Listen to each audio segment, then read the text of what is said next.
La mañana comenzó como cualquier otra en la estación de investigación Kepler.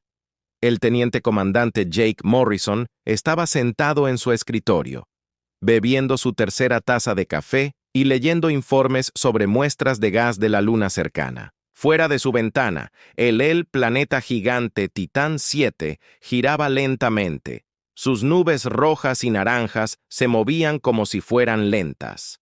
Ríos en su superficie. Jake llevaba 2 años destinado aquí. Era un trabajo tranquilo, lejos de la Tierra, y nada emocionante. La estación de investigación tenía 50 personas, en su mayoría científicos que pasaban sus días observando rocas y nubes de gas. Jake a veces se preguntaba si pasaría el resto de su carrera viendo girar los planetas. Todo eso cambió cuando Ryan Torres irrumpió en su oficina. «Señor, mira esto», dijo Ryan. Su rostro estaba pálido y sus manos temblaban, un poco. Ryan trabajaba en comunicaciones y Jake nunca lo había visto tan preocupado. «¿Qué pasa?», preguntó Jake, sentándose. Su café. «Tenemos una señal. No es de ninguna nave o estación humana. Vino desde muy lejos». Ryan señaló hacia el borde exterior del sistema solar. «Ella computadora dice que viajó durante 3 días para llegar hasta nosotros». Jake siguió a Ryan por el pasillo hasta la sala de comunicaciones. La doctora Lisa Campbell ya estaba allí, mirando pantallas llenas de símbolos extraños y ondas, patrones. Lisa era la experta de la estación en idiomas extraterrestres, aunque nunca había tenido un idioma extraterrestre real para estudiar antes. «Muéstrame», dijo Jake. Lisa señaló su pantalla. «Esta señal definitivamente no es humano. Las matemáticas no son correctas para nuestra tecnología. Mira estos patrones de ondas. Están usando métodos de cifrado que solo hemos visto en artículos teóricos». «Entonces, ¿es de extraterrestres?», preguntó Jake. «Tiene que serlo», dijo Lisa. «Ay, Jake, creo que están tratando de hablar con nosotros». Durante los siguientes 3 días, Lisa y Ryan trabajaron casi sin parar. Introdujeron lentamente a todos los expertos en informática de la estación. Paz. Por partes, empezó a comprender la señal. «Es una llamada de socorro», dijo Lisa al tercer día. Parecía cansada, pero emocionada. «Se hacen llamar la coalición Seheriana, 4 especies alienígenas diferentes, trabajando juntos». Jake se inclinó sobre su hombro para mirar la traducción en la pantalla. Las palabras le hicieron correr la sangre. Frío. Ayúdennos. La flota de la cosecha viene. Nuestros mundos arden. Miles de millones de muertos. Nosotros no puedo detenerlos. Si alguien recibe este mensaje, por favor, ayúdennos. Estamos el último. «Dios mío», susurró Jake. Lisa asintió. «Hay más». Enviaron coordenadas, datos técnicos sobre sus naves, incluso información básica sobre su biología.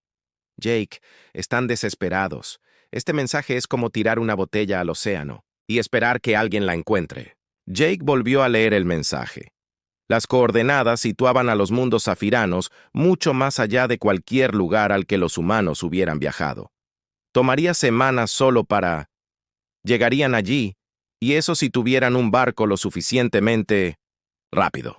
«Señor», dijo Ryan en voz baja, «¿qué hacemos?». Jake pensó un buen rato. La humanidad había estado sola en el espacio desde que comenzó a viajar, entre las estrellas. Siempre se habían preguntado si encontrarían otra vida inteligente. Ahora la habían encontrado, y esos extraterrestres se estaban muriendo. «Envía esto al comando de la Tierra inmediatamente». Jake dijo, «Prioridad alfa, y consígueme una línea directa con el almirante Carter». El comando de la Tierra tardó 6 horas en responder. Cuando lo hicieron, el mensaje fue simple: envíen todos los datos. El equipo de investigación se está preparando. En cuestión de días, el buque de exploración Aurora recibió nuevas órdenes. El capitán Nathan Brooks había estado planeando una misión cartográfica de rutina para algunos sistemas estelares cercanos. En cambio, le ordenaron que llevara su nave más lejos de la Tierra de lo que ningún ser humano había llegado jamás. El capitán Brooks era un buen oficial. Había servido en barcos de exploración durante 15 años y había visto más del espacio que casi cualquiera. Pero esta misión le preocupaba. Su nave estaba diseñada para la exploración, no para la guerra. Si encontraban estos alienígenas de la flota de la cosecha, ¿qué podía hacer una nave humana contra enemigos que estaban destruyendo mundos enteros? Su tripulación, de 45 personas, se encontraban algunas de las mejores que la Fuerza de Defensa de la Tierra tenía para ofrecer. La sargento mayor Amy Rodríguez comandaba los marines del barco. El ingeniero jefe Pete Sullivan podía arreglar cualquier cosa que se rompiera. El doctor Kevin Hayes dirigía la enfermería y tenía experiencia en el tratamiento de lesiones en entornos hostiles. Pero todavía queda un solo barco con 45 personas. «Capitán», dijo la doctora Lisa Campbell mientras subió a bordo de la Aurora. «Me han asignado a su misión como especialista en contacto con extraterrestres». Brooks asintió. «Doctor, he leído sus informes sobre la señal zafirana. ¿De verdad crees que podremos comunicarnos con ellos si encontramos algún superviviente? Creo... tenemos que intentarlo», Lisa dijo. «Por lo que puedo decir, no son tan diferentes de nosotros. Usan las matemáticas. Tienen tecnología. Trabajan juntos como especies diferentes. Eso me dice que se puede razonar con ellos. ¿Qué pasa con estos? ¿Extraterrestres de la flota de la cosecha?» El rostro de Lisa se ensombreció. «De la poca información, los zafiranos enviados suenan como algo salido de una pesadilla. No parecen comunicarse en absoluto. Solo destruyen y consumir. Los zafirianos llevan 2 años luchando contra ellos y están perdiendo estrepitosamente. La Aurora abandonó el sistema solar de la Tierra, sistema un martes por la mañana. La tripulación sabía que tal vez no regresarían. Viajaban a un espacio desconocido para enfrentarse a un enemigo que había destruido civilizaciones. El viaje duró 2 semanas a través del hiperespacio. Durante ese tiempo, la tripulación estudiaron todo lo que sabían sobre los zapirianos y se prepararon para cualquier situación que pudieran encontrar. Los marines practicaron procedimientos de embarque. Los ingenieros revisaron cada sistema 2 veces. El equipo médico se preparó para las bajas. El médico, Campbell, pasó la mayor parte de su tiempo trabajando en programas de traducción, tratando de construir una forma de comunicarse con los zafirianos si encontró a alguien con vida. También estudió los datos técnicos de las naves, de la flota de la cosecha. Lo que encontró la mantuvo despierta. «Noche, capitán», dijo una noche en su sala de espera. «No creo que estos extraterrestres de la flota de la cosecha se parezcan a nada que jamás hayamos imaginado. Mira estos diseños de barcos». Le mostró imágenes que los zafiranos habían incluido en su mensaje. Las naves parecían extrañas. Eran enormes, más grandes que la nave más grande de la Tierra, estaciones espaciales, pero parecen ser mitad máquina y mitad criatura viviente. Los zafirianos dicen que estas naves pueden repararse solas, continuó Lisa. Pueden cambiar de forma durante la batalla. Y capitán, ¿creen que los barcos podrían estar realmente vivos? Brooke estudió las imágenes. Barcos vivos o barcos controlados por criaturas vivientes tan completamente que no hay diferencia. Los zafirianos lo intentaron todo. Armas nucleares, rayos de partículas, incluso embestidas. Nada funcionó por mucho tiempo. Las naves simplemente absorbieron el daño y siguieron avanzando. ¿Y qué hay de las cuadrillas? ¿Cómo son estos recolectores? Lisa guardó silencio un momento. Los zefirianos nunca capturaron a uno vivo, pero por lo que han visto, creen que los recolectores son parásitos. Se llevan sobre otras especies y usarlas como soldados. Capitán, algunas de las criaturas que atacan los mundos zapirianos podrían tener una vez fueron zapiranos. Cuando la Aurora finalmente llegó al espacio zafirano, lo que encontraron fue peor de lo que nadie había imaginado. Los sensores de la nave mostraron naves alienígenas masivas en órbita alrededor lo que una vez fue el planeta natal zafirano de Keth Prime. Los océanos azules del planeta se habían vuelto verdes y venenosos. Sus ciudades eran ruinas oscuras. Dios mío, susurró el capitán Brooks mientras miraba la pantalla principal. Llegamos demasiado tarde. Pero no era del todo demasiado tarde. Como el Aurora se escondió tras un gran asteroide y observó las naves enemigas, detectaron algo que les dio esperanza. En lo profundo del campo de asteroides que rodeaba al planeta muerto, pequeñas naves se movían con cuidado de roca en roca. El capitán Ryan Torres me llamó desde su estación de comunicaciones. Capto señales débiles.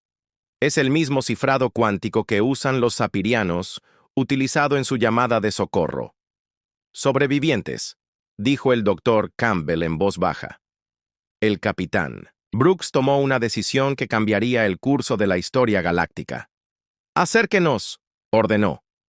«Veamos si podemos ayudar». La Aurora se movió lentamente a través del campo de asteroides, intentando ocultarse de la enorme naves enemigas que rondaban el planeta muerto como buitres hambrientos. El capitán Brooks observaba la pantalla principal.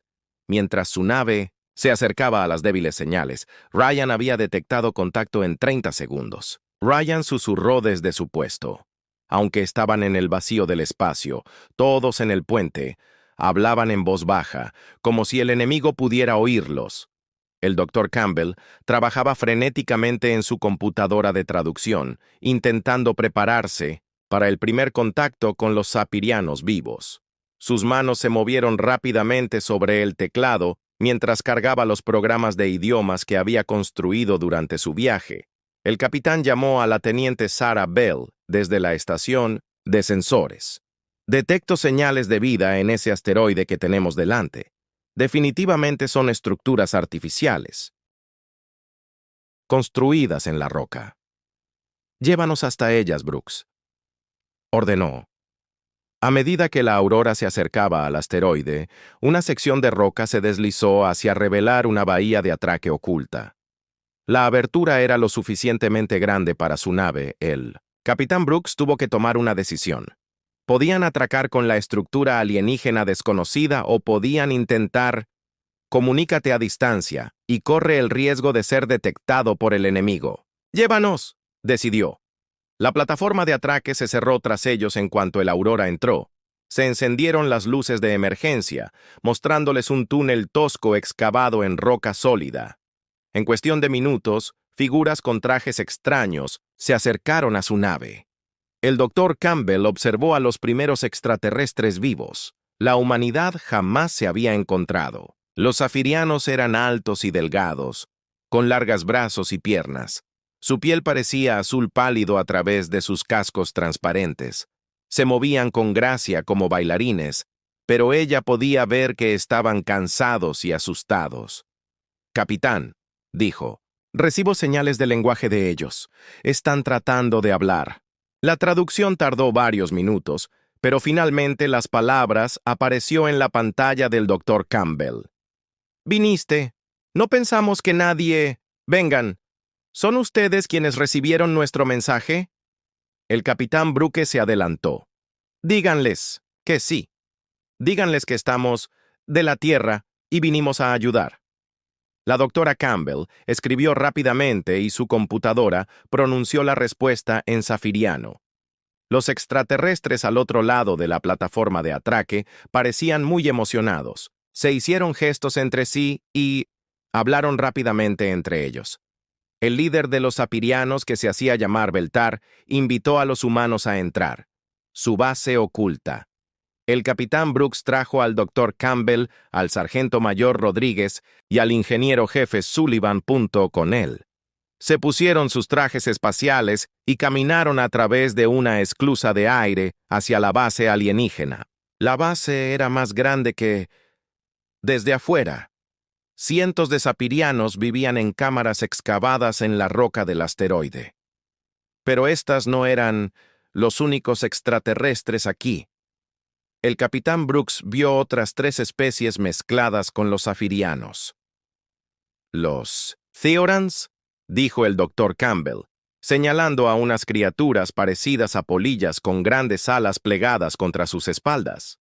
Los Quellins, indicó, eran seres que parecían hechas de cristal viviente. Y los Nerius, terminó, señalando a las criaturas que se movían como si nadaran por el aire. Las 4 especies viven juntas en este lugar escondido. El último supervivientes de sus mundos. Beltar los condujo a una cámara central donde una gran pantalla mostraba las naves enemigas alrededor del planeta muerto.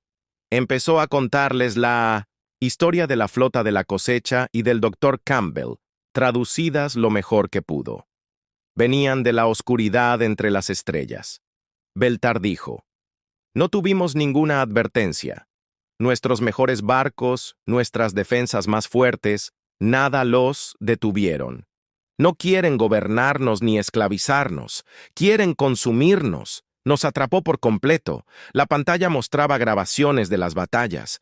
Los visitantes humanos observaban con horror cómo la cosecha, las naves de la flota atacaron las ciudades zafiranas. Las naves enemigas eran enormes y de aspecto extraño, como si alguien las hubiera mezclado. Máquinas con criaturas vivientes y pesadillas creadas. ¿Qué quieren?, preguntó el capitán Brooks. Vida, respondido simplemente. Se comen la vida misma. Se llevan a nuestra gente y la transforman. Los convierten en algo más, algo que les sirve. Toman nuestras plantas y animales y los usan para alimentar a sus barcos. Drenan nuestros océanos y contaminan nuestro aire. El ingeniero jefe Sullivan estudió los datos técnicos que los sapirianos habían recopilado. Capitán, dijo en voz baja, estas naves enemigas son biológicas. No solo están controladas por seres vivos, son seres vivos, formas de vida gigantes del espacio-tiempo convertidas en armas. ¿Cómo se lucha contra algo así?, sargento mayor preguntó Rodríguez. Lo intentamos todo, dijo una nueva voz. Atether Theorion se acercó a ellos, sus grandes alas crujiendo mientras hablaba. El Dr. Campbell, la computadora, la identificó como la líder científica Shikara. Las armas nucleares apenas los rozaron. Shikara continuó. Las armas de energía fueron absorbidas por sus cascos y utilizadas para fortalecerlos. Cuando embestimos barcos, en ellos simplemente crecieron alrededor de nuestras embarcaciones y las consumieron. ¿Cuántos de ustedes quedan?, Dr. Campbell preguntó. Los extraterrestres se miraron con tristeza. De 4.000 millones de serianos, quizás. 50.000 sobreviven, dijo Feltar. Los Theorans eran 2.000 millones. Ahora, tal vez, quedan 30.000. Los Kellen y los Nerius tienen aún menos supervivientes. Capitán Brooks se sintió mal. Civilizaciones enteras casi habían sido exterminadas por este enemigo. Y ahora los supervivientes pedían ayuda a la humanidad, que nunca había librado una guerra espacial contra nadie. Es otra cosa. Beltar dijo que las cosechadoras no han terminado aquí. Los científicos creen que están reuniendo fuerzas para algo más grande. Se preparan para expandirse por toda la galaxia. ¿A dónde se difundió?, preguntó Brooks, aunque temía ya saber la respuesta. En todas partes, en cada mundo con vida. No se detendrán hasta haberlo consumido todo. Esa noche, el capitán Brooks se reunió con sus oficiales superiores a bordo de la Aurora. Se sentaron alrededor de la mesa de la sala de reuniones para intentar comprender lo que habían aprendido. Entonces, déjenme aclarar esto, dijo el Dr. Hayes. Estos los recolectores son naves vivientes que devoran planetas enteros. Han destruido 4 civilizaciones avanzadas en 2 años y se están preparando para expandirse por la galaxia. Eso es correcto, dijo el Dr. Campbell. ¿Y los sobrevivientes quieren qué opción tenemos?, preguntó el sargento mayor Rodríguez. Si estas cosechadoras sigan expandiéndose, eventualmente llegarán a la Tierra. El ingeniero jefe Sullivan Levantó la vista de su panel de datos. He estado estudiando sus diseños de naves. Estos recolectores son resistentes, pero no son imposibles de matar. El problema es que todos los demás la especie ha estado luchando contra ellos de forma incorrecta. ¿A qué te refieres?, preguntó el capitán Brooks. Los zafiranos, los teanos, todos. Ellos han estado intentando luchar defensivamente. Construyen fortalezas y esperan a que el enemigo venga a ellos. Entonces, intentan usar armas pesadas para destruir los barcos de cosecha. Eso suena razonable, dijo el doctor Hayes. No contra un enemigo como este, continuó Sullivan. Estas criaturas se adaptan a cualquier ataque. Si las golpeas con láseres, desarrollan defensas contra láseres. Si se usan armas nucleares, aprende a absorber la radiación. Cuanto más se usan las mismas tácticas, más fuertes se vuelven. Entonces, ¿qué hacemos diferente?, preguntó Rodríguez. Sullivan sonrió sombríamente. Hacemos lo que los humanos hacen mejor. Conseguimos creativos, nos adaptamos más rápido que ellos. Y les llevamos la lucha en lugar de esperando a que vengan a nosotros. El capitán Brooks tomó una decisión. Vamos a regresar a la Tierra. Necesitamos advertir a nuestra gente y prepararnos para la guerra. Pero la flota de la cosecha tenía otros planes. Mientras la Aurora se preparaba para abandonar la base oculta, las alarmas comenzaron a sonar por todo el asteroide. El enemigo los había encontrado. Múltiples contactos. El teniente Bell informó desde el puente. 6 naves, Harvester Scout, se dirigen hacia aquí. El capitán Brooks corrió hacia el puente. A través de la pantalla principal, podía ver los barcos enemigos aproximándose. Eran más pequeños que las enormes naves alrededor del planeta, pero aún empequeñecían la Aurora. Se movían de forma extraña, no como máquinas, sino como criaturas vivientes que nadan por el espacio. Todos a sus puestos de combate, ordenó Brooks. Esta sería la primera vez que la humanidad combate con un enemigo alienígena. La primera nave cosechadora disparó un arma que parecía un chorro de líquido verde. Donde impactó la base del asteroide, la roca comenzó a disolverse. No intentan destruir la base. El Dr. Campbell se dio cuenta. Están tratando de digerirlo. El Aurora despegó desde ella bahía de acoplamiento, se disolvió justo cuando el asteroide comenzó a colapsar. Detrás de ellos, la base oculta que había albergado. Los últimos supervivientes de 4 especies estaban siendo consumidos por el enemigo. Capitán, Ryan llamó desde comunicaciones. Leí que las cápsulas de escape estaban despegando de la base. Los supervivientes están evacuando. Fijen esas cápsulas, ordenó Brooks. No dejaremos a nadie detrás. Las armas de la Aurora, diseñadas para la lucha, parecían lamentables contra los piratas humanos y los asteroides, naves enemigas vivas, ¿ves? Sus cañones láser causaron pequeñas quemaduras en los cascos de las cosechadoras, pero las heridas sanaron casi por completo, inmediatamente. Señor, el jefe Sullivan llamó desde ingeniería. La nave enemiga intenta atraparnos con algún tipo de arma de tentáculos. Maniobras evasivas, ordenó Brooks. El teniente Bell envió a Aurora giraba y se lanzaba entre los asteroides, intentando evitar las armas alienígenas que se acercaban. Pero había 6 naves enemigas estaban aprendiendo los patrones de movimiento de la Aurora. Están sufriendo, dijo el sargento mayor Rodríguez. Dijo, empujándonos hacia las grandes naves cerca del planeta. El capitán Brooks se dio cuenta de que solo tenían una oportunidad. Toda la potencia a motores. Nos vamos de aquí. La Aurora salió disparada del campo de asteroides con 6 naves cosechadoras siguiéndola. En la bodega de carga se apiñaban 53 sobrevivientes extraterrestres, de 4 especies diferentes, juntos, los últimos testigos de la destrucción de sus mundos. El Aurora llegó a la Tierra 3 semanas después, dejando los mundos zafirianos destruidos. El capitán Brooks Nunca había estado tan feliz de ver el planeta azul y blanco colgando en el espacio frente a ellos. Pero también sabía que todo estaba a punto de cambiar para siempre. La almirante, Helen Carter, los esperaba en la estación lunar, el principal cuartel general militar de la Tierra en la Luna.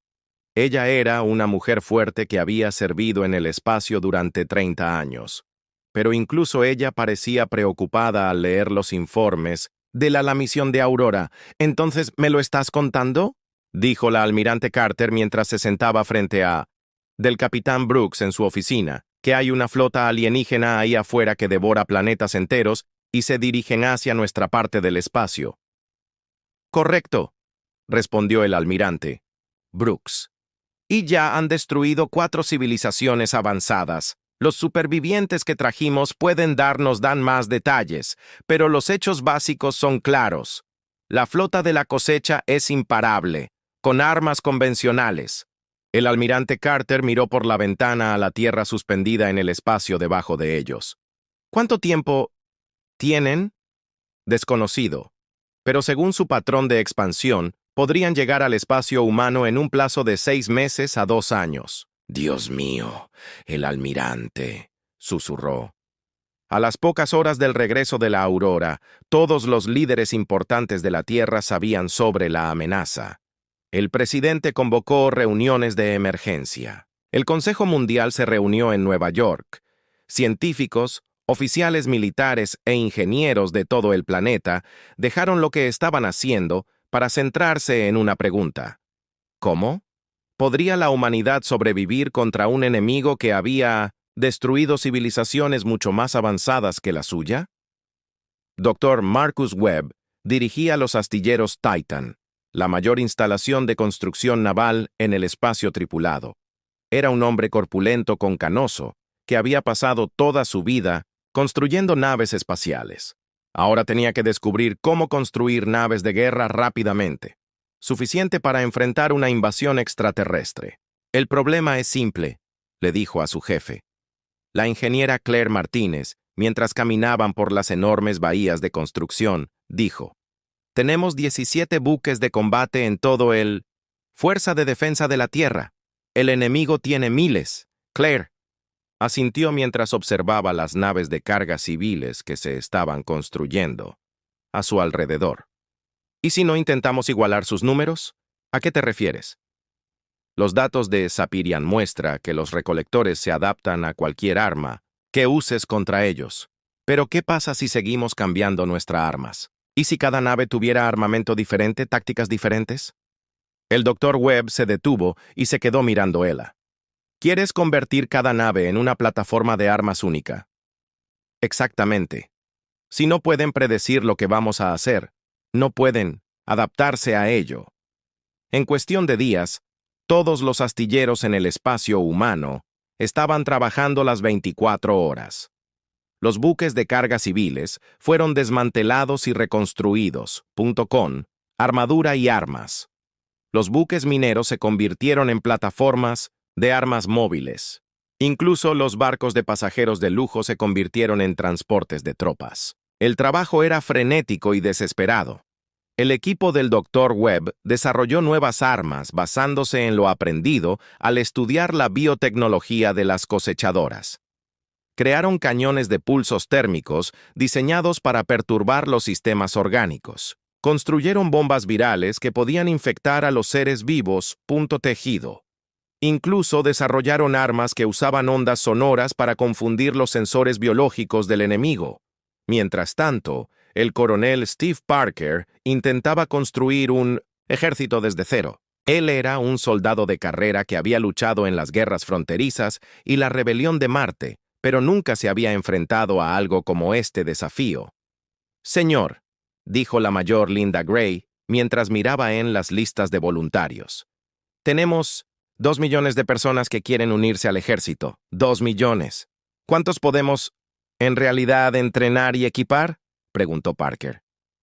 «Quizás 200,000 si trabajamos sin parar por el año que viene». El coronel Parker miró los números en su pantalla. Todos los cálculos mostraban el mismo resultado.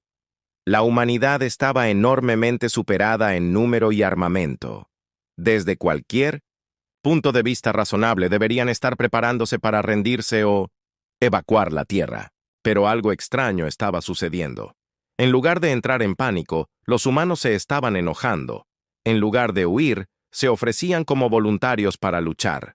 La doctora Michelle Roberts, quien dirigía el Centro de Evaluación Psicológica, no podía explicarlo. «Coronel», dijo ella durante una de sus reuniones, «he hecho pruebas a miles de voluntarios el mes pasado. Los resultados son diferentes. Todo lo que he visto antes». ¿Cómo? Otras especies, cuando se enfrentan ante amenazas abrumadoras, muestran un aumento de las respuestas de miedo. Su rendimiento disminuye, su coordinación se resiente. Más errores. Pero los humanos muestran el patrón opuesto.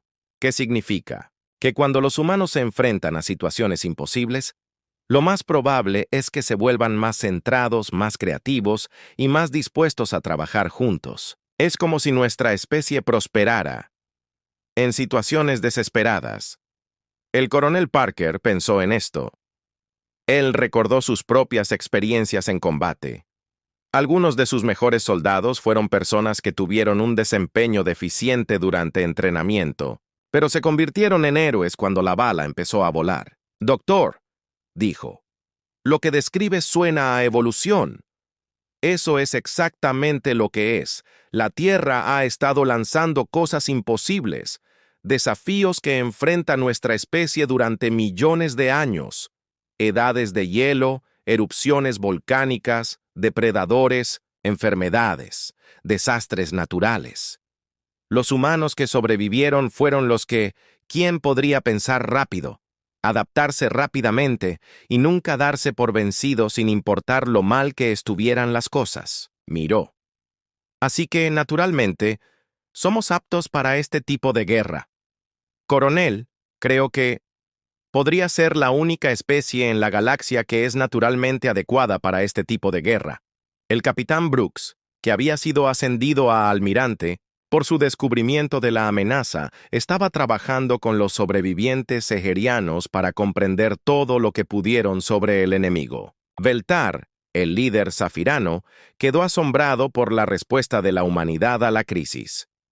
«Tu gente se está preparando para atacar», dijo Veltar mientras observaba cómo se construían las naves humanas a través de la plataforma de observación de la estación lunar. Todas las demás especies que conocemos construyeron defensas y esperaron, cosechadoras para que vengan a ellos. La defensa no funciona contra un enemigo que se adapta. El almirante Brooks respondió, «Si vamos a ganar, tenemos que luchar contra ellos antes de que estén listos para nosotros». Los sobrevivientes extraterrestres habían estado viviendo en la estación lunar desde hace meses, ayudando a los científicos humanos a comprender la tecnología de las cosechadoras. El científico teorano, Shikara, trabajaba con el equipo del Dr. Webb para desarrollar nuevas armas. La cristalina, los Quellins, compartían sus conocimientos sobre la manipulación de la energía. Los nurios acuáticos ayudaban a diseñar nuevos sistemas de la nave.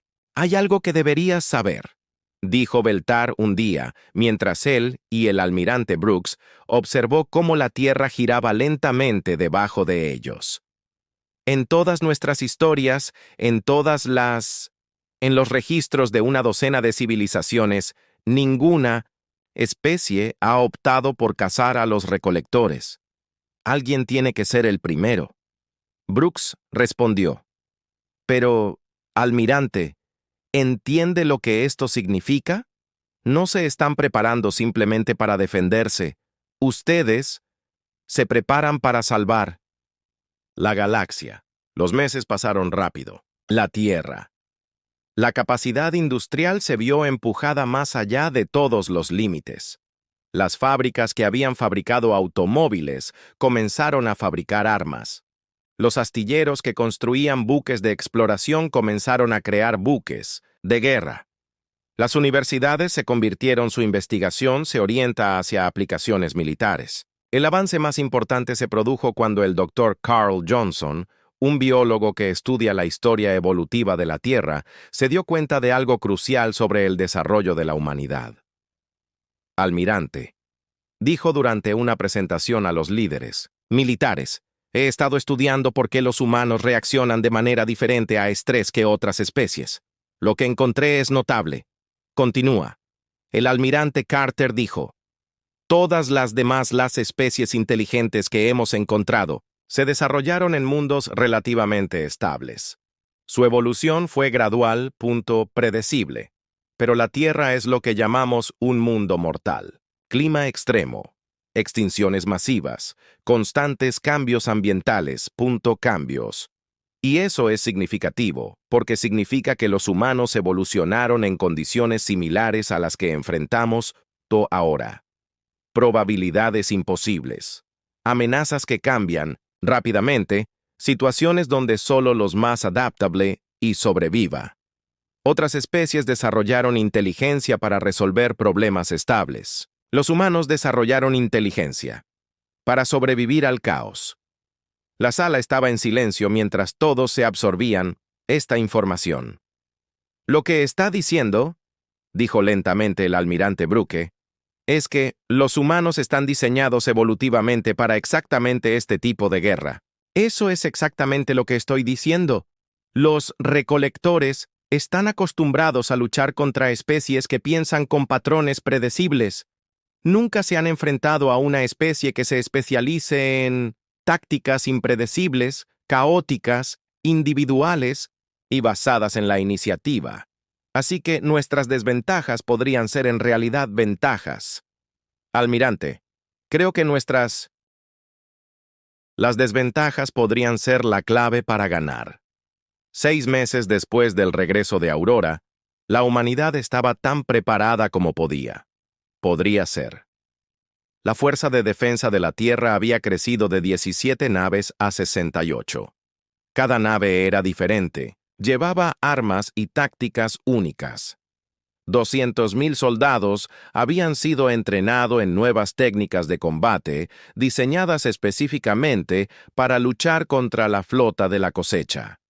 Lo más importante es que la humanidad tenía algo que ninguna otra especie poseía: el absoluto negativa a aceptar la derrota. Todos los humanos que se ofrecieron como voluntarios para la misión comprendieron que podrían no regresar. Pero también comprendieron que alguien tenía que luchar, y que bien podrían ser ellos. El almirante Brooks se encontraba en el puente, de mando, su nuevo buque insignia, el UNS Defiance, mientras la flota humana se preparaba para partir hacia espacio seheriano. A través del sistema de comunicación, pudo escuchar preparativos similares en docenas de otros barcos. Capitanes revisando a sus tripulaciones, ingenieros probando nuevas armas, soldados preparándose para la batalla. Todos los barcos se reportan listos, dijo el capitán Tony López desde su posición en el Aurora, ahora reconstruido como buque de combate. Entonces vamos a salvar el Galaxia, dijo el almirante Brooks. La flota más grande en la historia de la humanidad saltó al hiperespacio, dirigiéndose hacia un enemigo que nunca había sido derrotado. Pero por primera vez desde que comenzó la crisis, los humanos se sintieron confiados, estaban finalmente a contraatacar. La flota humana abandonó el hiperespacio en el límite de lo que una vez fue territorio saperiano. El almirante Brooks se encontraba en el puente del UNS Defiance, mirando la pantalla principal con incredulidad. La flota de la cosecha había crecido aún más. Desde la primera visita de la Aurora hace 6 meses, señor, el teniente Bell informó desde su estación de sensores. Cuento más de 300 naves enemigas alrededor de KTH Prime. Muchos de ellos son el doble de grandes que antes. Han estado alimentándose, dijo Beltar, el líder sapiriano que se ofrecieron como voluntarios para la misión. Cuanto más consumen, más crecen. El almirante Brooks activó el sistema de comunicación de la flota. A todos los barcos, les habla el almirante Brooks. Ya veo a qué nos enfrentamos. El enemigo nos supera en número 5-1 y sus barcos son más grandes que los nuestros. Como medida razonable, Deberíamos dar la vuelta y correr. Se detuvo y miró a su tripulación por el puente. Su rostro mostraba determinación en lugar de miedo. Pero no somos personas razonables, Brooks continuó. Somos humanos y hoy vamos a mostrar esta galaxia. ¿Qué significa eso? Todas las naves comienzan la Operación Liberación. La flota humana se dividieron en 7 grupos, cada uno acercándose al enemigo desde una dirección diferente. Esta fue la primera sorpresa. Para los recolectores, acostumbrados a enemigos que atacaban en formaciones organizadas, el capitán Tony López comandaba el Aurora y otras 5 naves del primer grupo de ataque. Llegaron rápido y a baja altura, rozando la atmósfera superior del planeta envenenado que se encuentra abajo. Las naves de cosecha se movieron para interceptarlos, pero el grupo de López no intentó enfrentarse a ellos. En un combate directo, dispararon sus nuevas armas de pulso térmico y cambiaron de rumbo inmediatamente. Impactos directos sobre 3 buques enemigos, informó su oficial de armas, la teniente Grace Kelly. Los pulsos térmicos están alterando sus sistemas biológicos, pero los recolectores se adaptaron rápidamente. Para cuando el segundo, llegó un grupo de ataque humano, liderado por la capitana Sarah Miller en el UNS Vengeance. Las naves enemigas se habían desarrollado blindaje resistente al calor. No hay problema, dijo la capitana Miller mientras observaba que sus armas térmicas no tenían efecto. Cambiar a bombas de virus. Las bombas de virus fueron la última idea del Dr. Webb. Creación. Fueron diseñados para infectar las partes vivas de las naves de cosecha con un arma biológica que los enfermó. El segundo ataque funcionó a la perfección, y varios barcos enemigos comenzaron a mostrar signos de enfermedad. Pero, una vez más, los recolectores se adaptaron. En una hora había desarrollado inmunidad al virus. Señor, el capitán López informó a almirante Brooks. El enemigo está aprendiendo más rápido de lo esperado. Ya han contraatacado nuestros 2 primeros tipos de armas. Bien, respondió el almirante Brooks, confundiendo a todos los que lo oían. Eso significa que creen entendernos.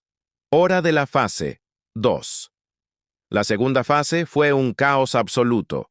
En lugar de grupos de ataque organizados, cada ser humano, el barco comenzó a actuar de forma independiente. El Uns Thunder, comandado por el capitán Rick Davis, voló directamente hacia el barco de cosecha más grande mientras reproducía música terrestre a todo volumen.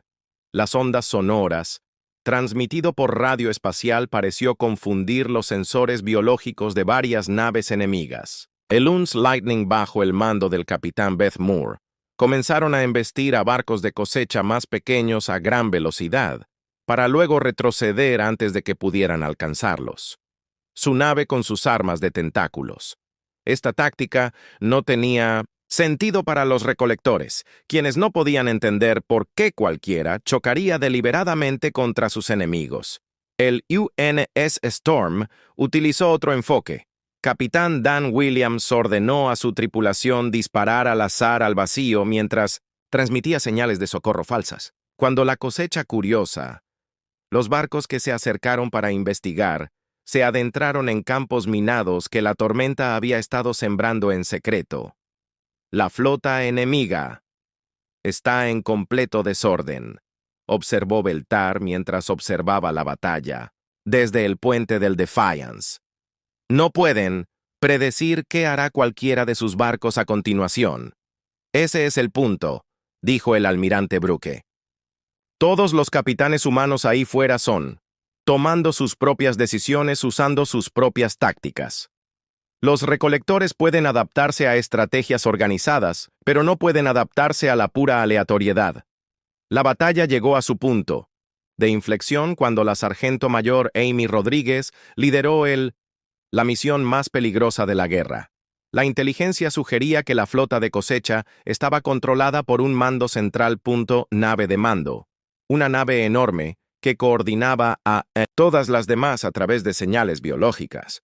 Necesito voluntarios para una misión de abordaje, anunció Rodríguez a las compañías marinas repartidas por todo el flota. Les aviso, Entraremos en una nave alienígena viviente. La mayoría de nosotros probablemente no regrese. Todos los marines se ofrecieron como voluntarios. Rodríguez seleccionó a 50 de los mejores combatientes de diferentes barcos. Entre ellos se encontraba el cabo Danny White, la especialista Julie Thompson, experta en demoliciones, luchó en la rebelión, de Marte. Ingeniero que podía reparar o romper casi cualquier tecnología. El cabo Alex Mitchell sabía más sobre explosivos que nadie en la flota. El grupo de abordaje partió del Defiance en lanzaderas blindadas rumbo a la mayor barco de cosecha. El barco tenía más de 5 kilómetros de largo y parecía una mezcla de pesadilla.d, metal y carne. Tentáculos orgánicos se agitaban alrededor de su casco y secciones de la nave latía como un latido. «Recuerden», dijo Rodríguez por la radio mientras sus transbordadores se acercaban a la nave enemiga. «Esta cosa está viva. Todo lo que hay dentro intentará matarnos, curarse a sí mismo, o ambas cosas. Permanezcan juntos, muévete rápido y no toques nada a menos que sea necesario». Las lanzaderas perforaron la piel exterior de la nave, lo que inmediatamente comenzaron a intentar sanar a su alrededor. Los marines se encontraron en pasillos que parecían el interior de una criatura gigante. Las paredes eran suaves y cálidas, y podían oír algo parecido a una respiración resonando a través de las pasajes. «Por aquí», dijo Rodríguez, siguiendo su escáner hacia lo que parecía ser la parte central del barco, sistema nervioso. El centro de mando debería estar a unos 2 kilómetros de profundidad. Lucharon abriéndose paso entre hordas de criaturas infectadas, que alguna vez fueron miembros de varias especies alienígenas. Estos pobres seres habían sido convertidos en armas vivientes por los recolectores, pero conservaron lo suficiente de sus mentes originales para demostrarlo, terror y dolor en sus ojos. «No lo duden», ordenó Rodríguez a sus marines. «Esta gente ya está muerta. Simplemente estamos acabando con su sufrimiento». La lucha fue brutal. Las criaturas infectadas eran rápidas y fuertes, y la nave misma parecía estar trabajando en contra de los humanos. Las paredes se movieron para bloquear su paso. Los pisos se volvieron pegajosos para frenarlos. Abajo. El aire se volvió denso y difícil de respirar, pero los marines siguieron avanzando. Cuando el cabo White, cuando las cargas de demolición se agotaron, empezó a usar piezas del propio barco como armas. Cuando el especialista Thompson, el equipo se rompió. Ella lo arregló usando piezas arrancadas de las paredes. Cuando el cabo Mitchell se quedó sin explosivos, comenzó fabricando nuevos a partir de los propios productos químicos biológicos del barco. Allí, dijo Rodríguez, al llegar a una vasta cámara llena de órganos palpitantes y líquidos fluyentes. En el centro había algo que parecía un enorme... El cerebro estaba conectado a miles de cables nerviosos que recorrían toda la nave. ¿Es ese el centro de mando?, preguntó el cabo White. Preguntó. «Eso es», confirmó Rodríguez. «El cerebro que controla toda esta flota». Pero el cerebro estaba protegido por el último grupo de defensores, criaturas más aterradoras que cualquier cosa a la que se hubieran enfrentado hasta ahora. Eran recolectores puros, los especies parásitas originales que iniciaron esta plaga cósmica.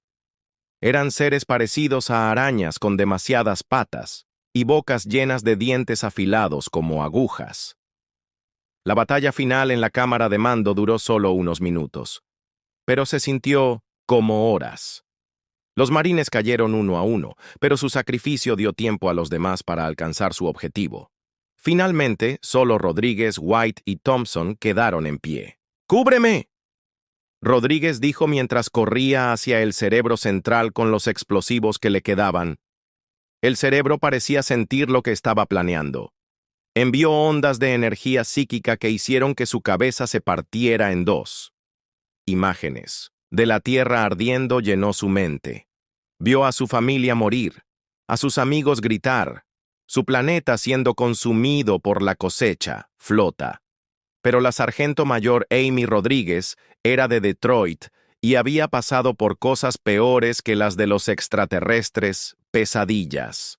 «Hoy no», gruñó, y plantó a sus protegidos directamente en el cerebro alienígena. La explosión que siguió se sintió en toda la flota Harvest.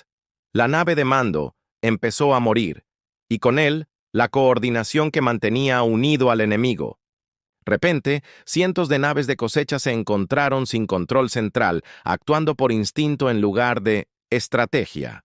«¡Todos los barcos!», ordenó el almirante Brooks, mientras observaba cómo la flota enemiga se sumía en el caos. «Concentración. Disparad contra la nave de mando. No dejéis que se recupere». La flota humana invadió la nave de mando moribunda. Todas las naves dispararon. Todo lo que tenían en la enorme nave alienígena. Los cañones de pulso térmico, las bombas de virus, los generadores de ondas sonoras y docenas de otras armas impactaron a la vez. La nave de mando explotó en un destello de luz que pudo verse desde a 3 sistemas estelares de distancia. Cuando la luz se desvaneció, el resto de la flota de la cosecha huía en todas direcciones, ya no capaces de trabajar juntos. Por primera vez en la historia galáctica, la flota de la cosecha no solo había sido detenida, sino expulsado. «Señor», informó el capitán López desde el Aurora, «el enemigo es en plena retirada. Lo logramos». El almirante Brooks miró alrededor de su puente los rostros cansados y heridos de su tripulación. Había ganado, pero el coste había sido terrible. De los 68 barcos que habían iniciado la batalla, solo quedaron 41. Miles de soldados humanos nunca volverían a ver la Tierra, pero habían demostrado algo importante. La flota de la cosecha podría ser derrotada. La galaxia podría salvarse. Y el universo ahora sabía que cuando las civilizaciones clamaban por liberación, los hijos de la Tierra responderían.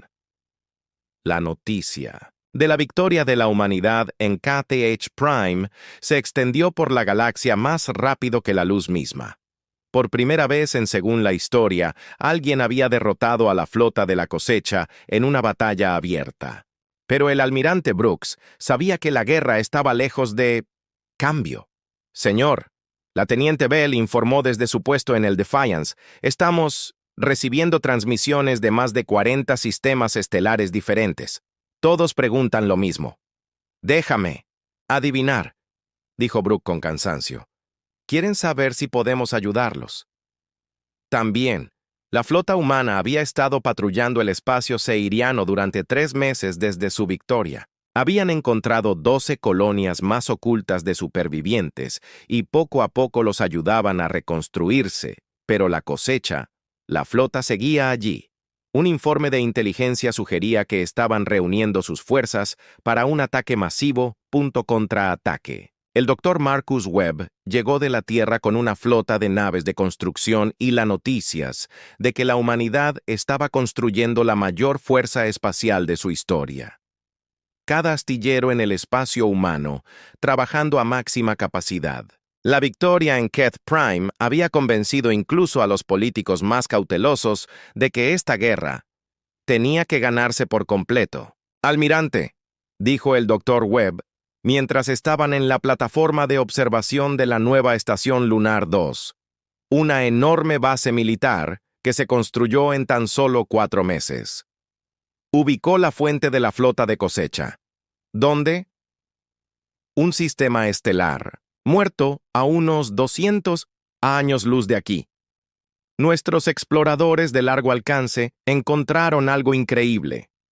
Es una avionave del tamaño de una luna pequeña, rodeado de los restos de cientos de mundos destruidos. El almirante Brooks estudió los datos en la tableta de Webb. Las imágenes mostraban un sitio de pesadilla, una nave orgánica situada en el centro de un cementerio de planetas. A su alrededor flotaban los restos despojados de mundos, que una vez albergó a miles de millones de vidas. Esa es su base. Más aún, nuestros científicos creen que es su nave nodriza, la fuente de todas las demás naves de la cosecha. Si logramos destruirla, podríamos terminar esta guerra por completo. Pero destruir la nave nodriza Harvest requeriría la mayor batalla espacial más grande de la historia galáctica. Los informes de inteligencia mostraron que el enemigo había reunido más de 800 naves alrededor, su hogar, su base. Habían aprendido de su derrota en Keth Prime y ya no usaban un mando centralizado o estructuras. La almirante Helen Carter llegó de la Tierra con la flota más grande que la humanidad haya reunido jamás. 20 naves de guerra humanas, cada una única en diseño y armamento. Pero aún más, lo más importante es que trajo aliados. El almirante Brooks, dijo, mientras sus flotas se unieron cerca del mundo colonial sahariano reconstruido de Nueva K. Me gustaría que conocieras a nuestros nuevos socios. El sitio que recibió a Brooks fue increíble. Junto a los barcos humanos, mientras volaban naves de una docena de especies diferentes. Los saharianos supervivientes habían construido nuevas naves basadas en diseños humanos. Los cazas teoranos se elevaban entre las naves más grandes como polillas gigantes de metal y cristal. Las naves de energía Quelin brillaban, con luz interna. Numerosas naves se movían por el espacio con la gracia de un pez en el agua. ¿Cuántas naves, en total?, preguntó Brooks. 183 buques de combate, respondió Carter. Más naves de apoyo, naves médicas y plataformas de construcción. Es la flota aliada más grande en la historia galáctica. La flota también portaba las armas más avanzadas que la humanidad y sus aliados jamás habían creado.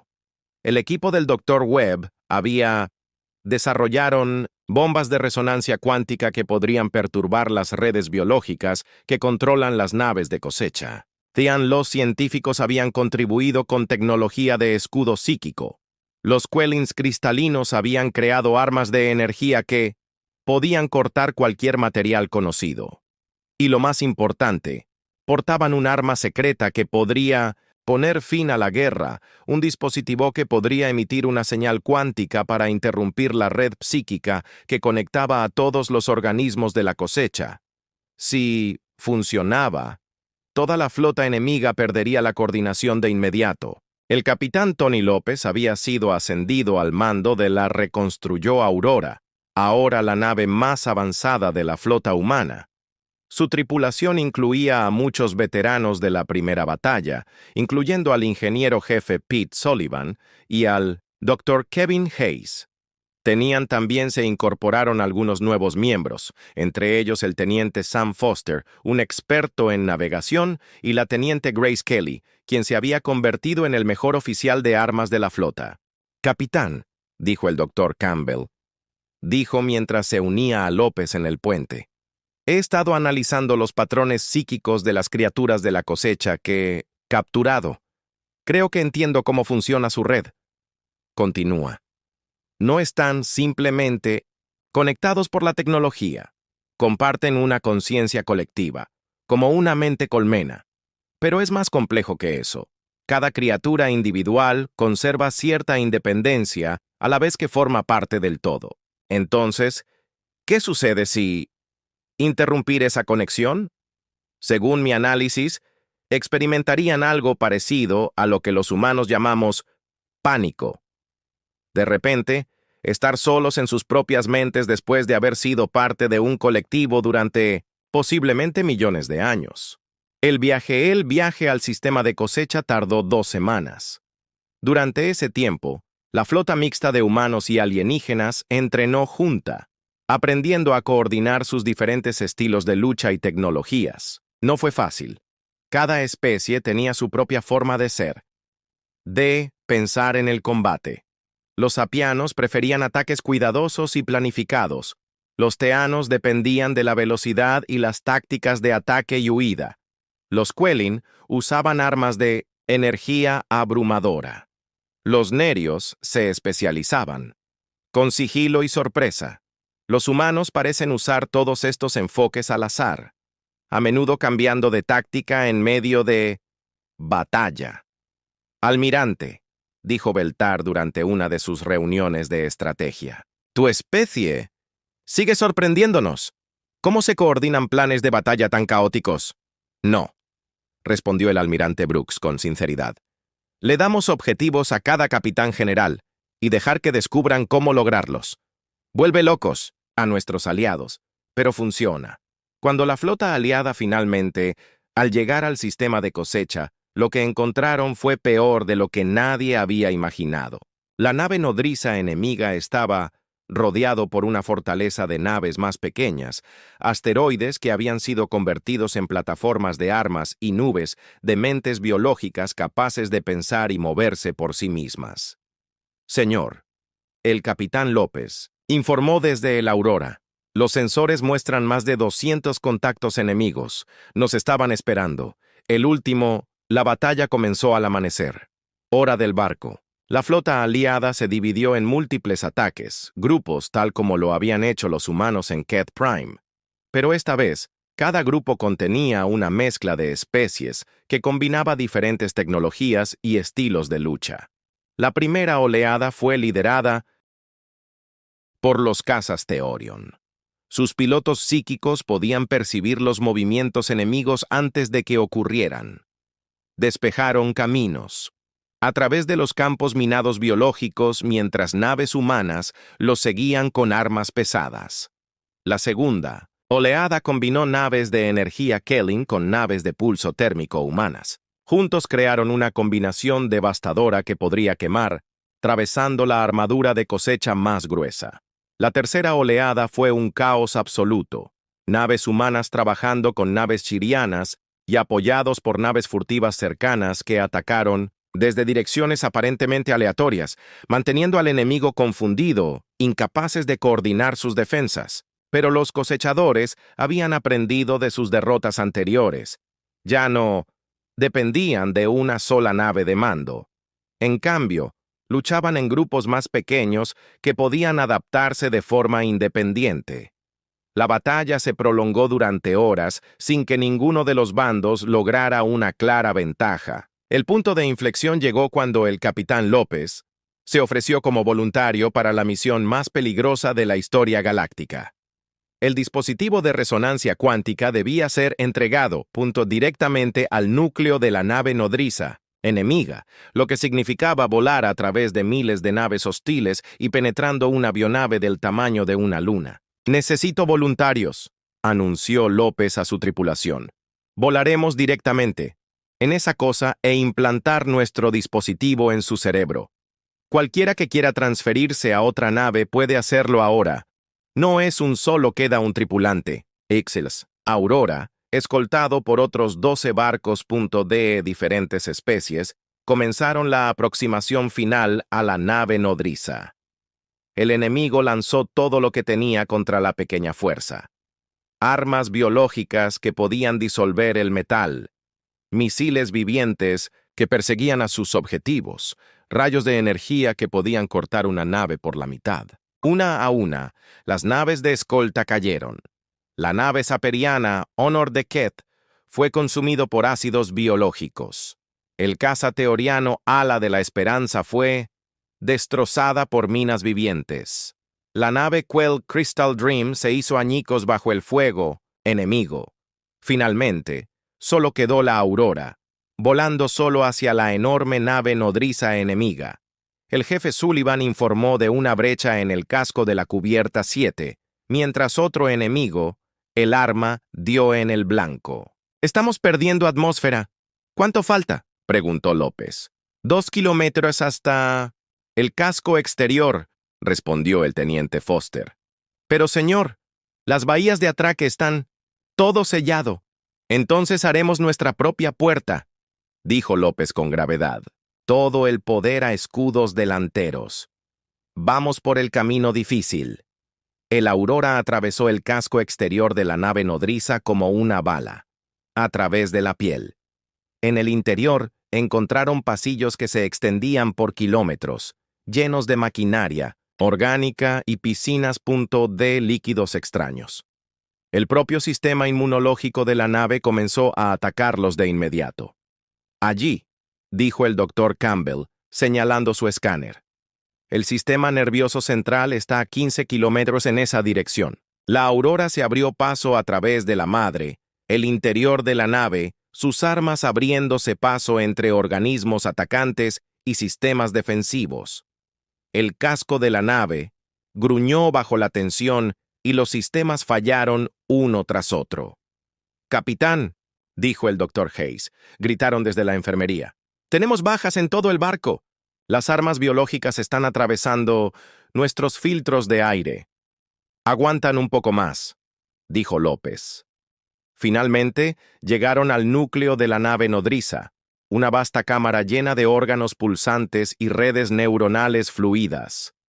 En el centro, era algo que desafiaba toda descripción, una criatura tan antigua y extraña que mirarla lastimaba al humano, mente.